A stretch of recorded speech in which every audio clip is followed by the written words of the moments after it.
اللہ الرحمن الرحیم۔ نبی کریم صلی اللہ علیہ وآلہ وسلم کی وفات کے بعد حضرت بلال رضی اللہ تعالیٰ عنہ شام چلے گئے اور وہیں بس گئے۔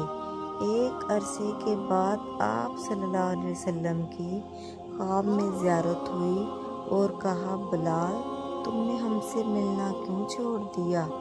آنکھ کھلتے ہی مدینہ کی طرف روانہ ہو گئے۔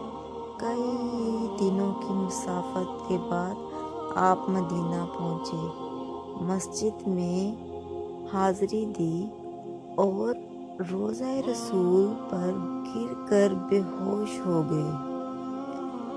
اہل مدینہ نے کہا، ایک بار وہی اذان سنا دیں۔ سرکار کے زمانے والی کہنے لگے، معذرت مجھ سے اب برداشت نہیں ہوتا۔ لوگوں نے حسنین کریمین سے کہلوایا، اب انکار ناممکن تھا۔ اذان شروع ہوئی تو اہل مدینہ رو پڑے، دل قابو میں نہیں رہا۔